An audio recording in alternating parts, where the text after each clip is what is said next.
The quote unquote not caring what other people think is really famous these days. It's like a motivational quote or something. The quote was stated by circle figures in the past with different phrasing, and apparently wisdom never gets old, and so is very much still relevant until today.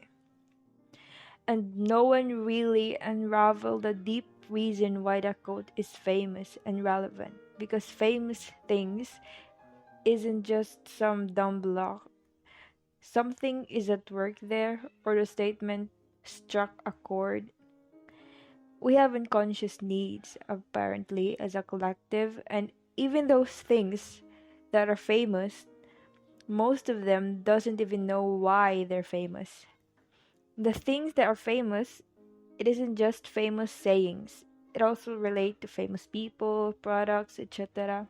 So the question, why do we care about what other people think so much in the first place?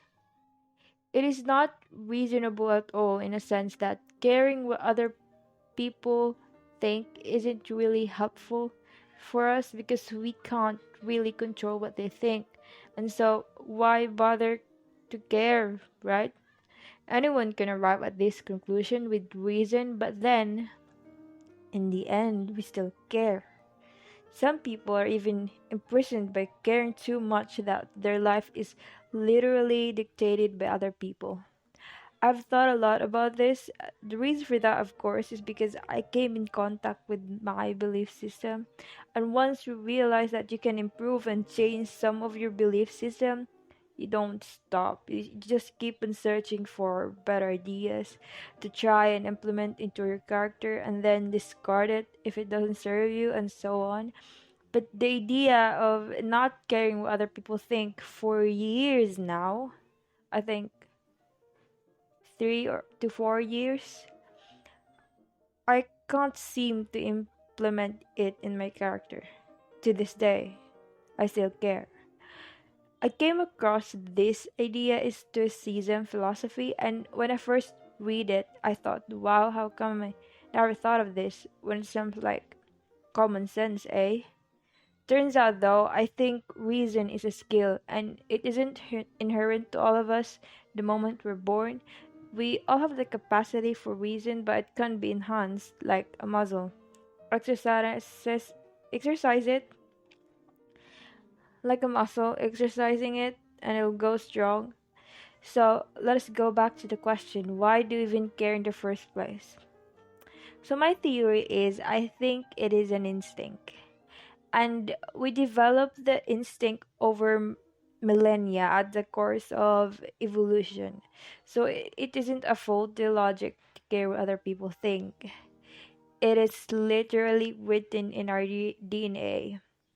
In an evolutionary perspective, back when we were still living in caves, we used to hunt in group, and we need to be in harmony with the tribe or else we will die. In a very literal sense. When all you do is create chaos in the group, of course no one will hunt with you. And so you kick out, and before you can even hunt the deer, a tiger already had you in their mouth. So the threat is real back in those days. There were no houses to shelter them, no machine guns to protect them, and only sticks and rocks.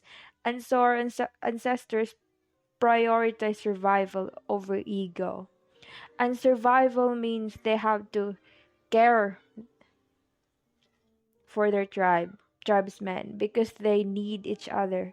Because we are vulnerable and we need each other to survive. And so, fast forward to this day.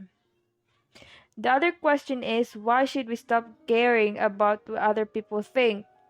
Well, there's no short answer. I'm gonna try to explain what I understand. There are extreme cases where some people let other people think for them. Quote unquote, what they do with life, quote unquote, who they love, who they marry, and the reason for this again is over the course of history, we develop an ideal standard for everything, quote unquote, an ideal work, ideal mate, etc. And it is rooted in the collective of a certain generation.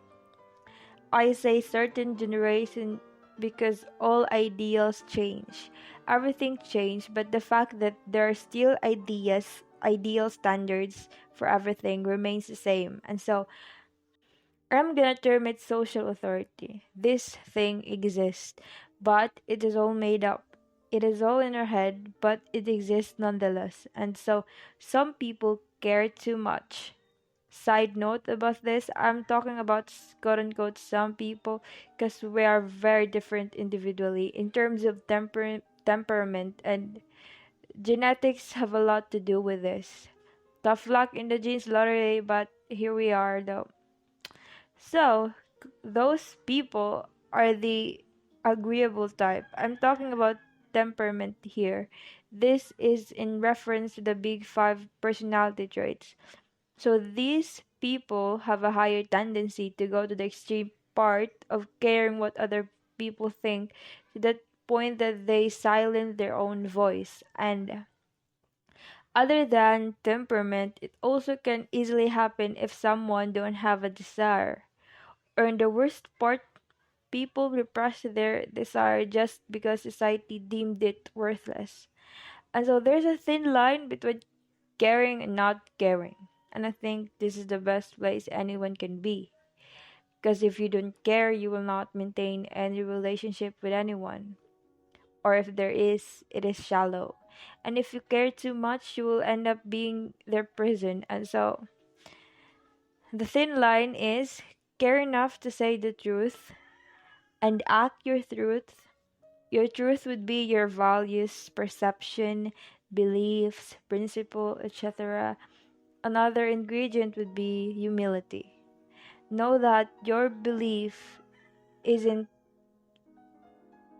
the right thing and the other person is wrong, and try to maintain to be in that line.